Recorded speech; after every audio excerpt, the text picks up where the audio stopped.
Good morning, hello everyone. Welcome back to my vlog, mga ka-BSK. Kapagpalang araw po sa atin lahat. Yan, napakaganda ng sikat ng araw. Kailangan maumpisahan na yan. So, hindi tayo sa separate natin yung yung mga bibi na malalaki. So dito, nilagyan ko na ng tawag dito. Ito.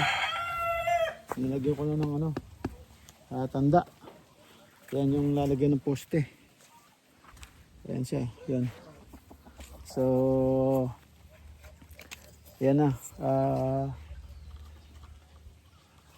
Babakuran natin to para hindi sila makalabas. Dito lang sila. So gagawa tayo ng pinakasilungan nila dito. Tapos yung maliliit na bibi, doon na mag-stay sa maliit na area na yon. Nandun na sila para hindi na sila pumapasok dito. So umisang mapasok dyan yung mga iklog na sasayang, hindi nakikita. Tapos minsan namamatay doon sa loob. Lalo na pagka tagulan. Pagka tagulan yan, may namamatay doon sa sobrang lamig. So hindi nakikita. Babaho na pag makita mo. Kaya yun, i-clear namin yung yung sa ilalim ng kambing, yung kulungan ng kambing. So ayan mga ka-BSK, dito tayo ngayon. Lagyan natin tanda to para yung kasama natin si Marvin, lalagyan niya ng poste to. Tapos saka namin papatagin yung yung area na to. Patagin namin konti. Ayan, ganun ang gagawin namin ngayon. So ngayon lalagyan ko ng tanda yung lalagyan ng tulos dito para hindi gumuho yung lupa. Gumuguho po yung buhangin. So ngayon, ayan dito, lalagyan ko ng tanda. So doon tayo. Ayan, lalagyan ko ng tanda. So ayan po. Ayan tayo, lalagyan natin tanda yung lalagyan ng bakod.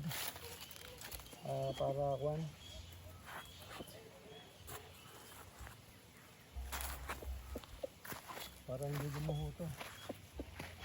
Lalagyan natin yung tambak. Ayan naguho pag umuulan. Lalagyan natin yung bakod dito.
yun, may tandaan na. Lalagyan ng poste yun. Saka lalagyan ng harang bago lalagyan ng buhangin. Para hindi matibag ng ng ulan. Tapos ito rin hanggang ron. Para hindi ayan yung mga kanya pundasyon ng mga bakod natibag na yung buhangin. So dahil sa ulan. Yan, yung gagawin natin. Yan mga ka-BSK. Yung kahoy puno ng anay. So dinala ko yung manok para makain niya. Malakas ang bitamina niyan para sa manok. Protein. Yan, ang dami. Ang dami na yung nakain. Yan.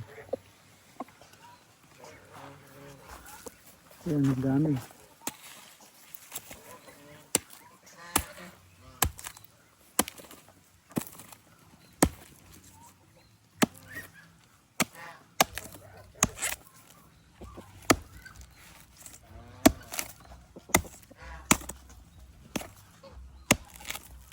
Yan.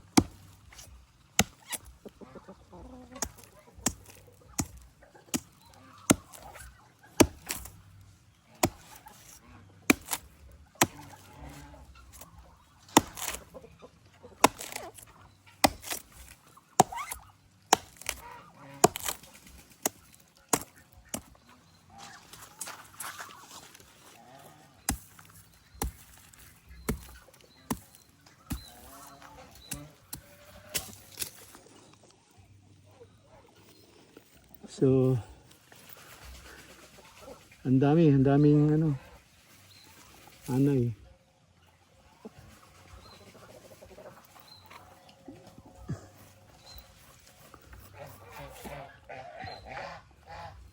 Yun, nakita niya. Yan, nakalahig niya.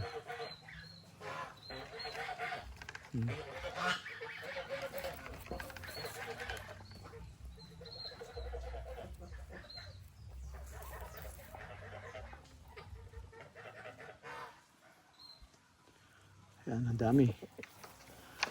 Ang dami niya na nakain. Nagtago na yung iba sa lupa. Dito. Ang dami dito kanina.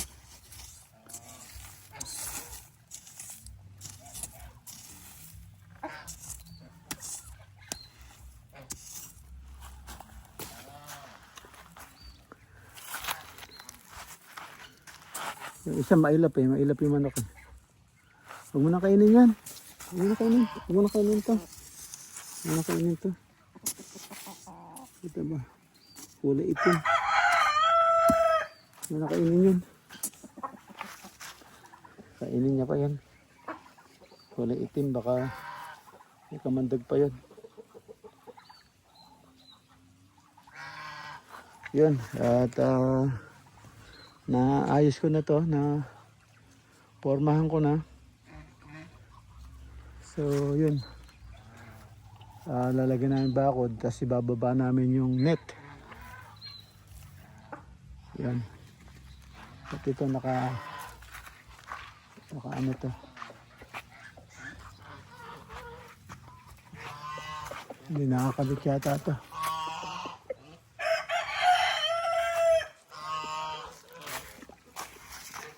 Yan, marami pa siyang nakukuha. Yawatin na natin para makapag hindi pa tayo nag-almusal. Yan. Bigyan natin ng mga kabiskay. Bigyan ko sa tira-tira na naman na balat na saging. Yan, para gusto nila yung balat na saging.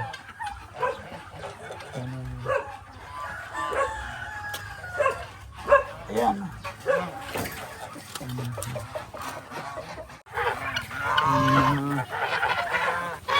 Mga gansa. Nalagay ko yung pagkain nila.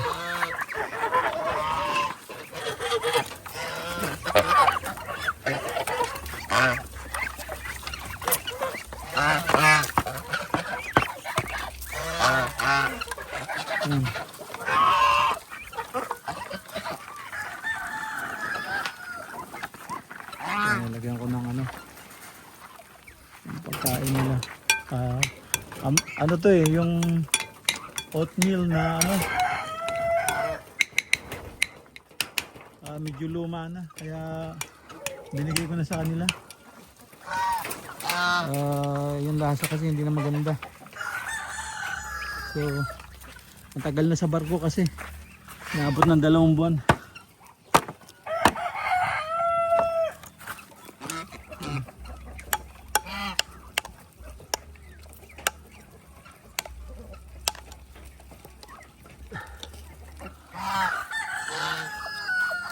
So, yun. Yung mga manok. 346 minutes later. Mga kabiyas ko, ito yung kulungan ng aso. Tinatapos ko na. Bukas, lagay ko yung hardflex dito sa baba para maikumpleto ko na yung gilid. Yan, konti na lang yung welding natin. Welding na.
kasi walang hahawak.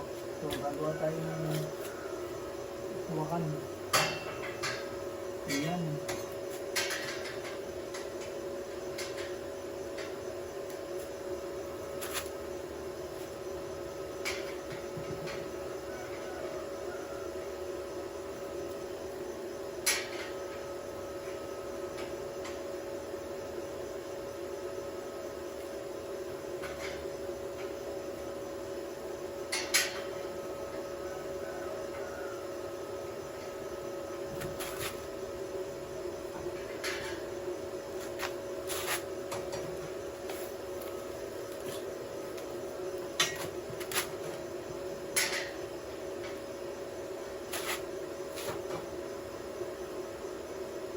Ayan, gumawa tayo ng hawakan.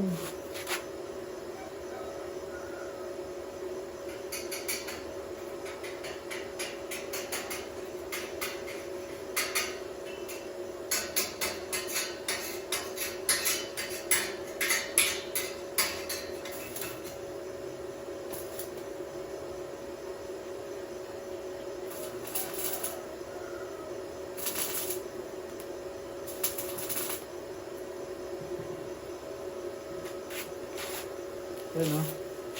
Gumawa ako ng hawakan. Wala kasing hawak. So, ayan, meron na. Diba?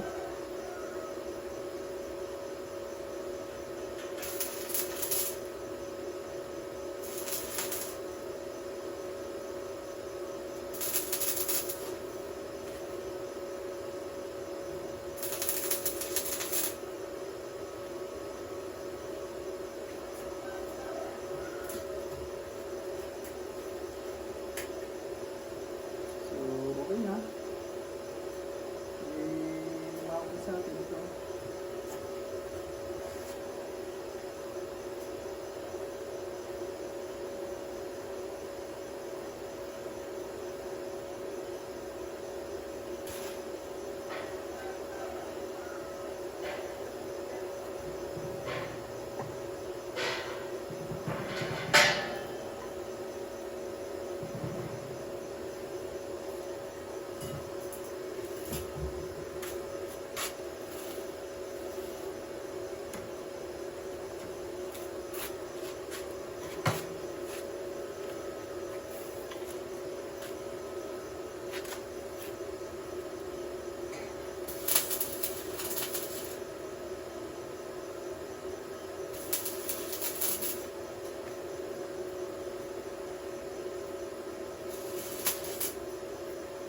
na.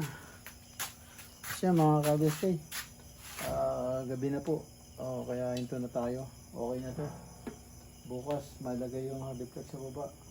Nasira po hard flex eh. Kailangan natin bumili ng bago. Pero ito pwede pa yung kalahati. So, ayan na po siya. Okay na yan. Ay mga kabiyas kayo. Ayan, ito yung daanan niya. Ito, pinarehas niya. Saka dingding na paikot po yan. Yan, dingding na paikot. Yan. Dingding paikot yan sa side. So, hindi na siya mababasa sa kayero. Yan. Sa kayero. Yan. So, hindi rin mainit dahil open po yan. Para pag umuulan, takbo lang siya sa loob. Yan. So, nakatali rin po. Hindi siya nakakulong. Para po nakakalabas siya kung dudumi siya sa baba. Para hindi dumumi itong ano. Hindi siya na silang dumumi dyan eh. So, ikukulong mo yan, dudumi sila dyan. So, nakatali rin po para at least may panindak pa rin siya. Ayan, ayos na. Ayan mga BSK, dito na tayo sa loob ng bahay. Ayan, natapos na po ang ating maghapon. Inabot ng gabi. Ayan, nakapag-welding pa tayo. Ayan mga BSK, ayan, eto, pahinga na naman. At kita tayo muli bukas. Ayan, susunod na upload. Ayan, maraming salamat sa panonood. At ingat po kayo kasama kayo naroon mga BSK. At shoutout sa akin mga subscriber or silent viewers. Yan. Yan, kita-kits tayo. Sunod na upload. Maraming salamat. Ingat po dyan. God bless. Bye-bye.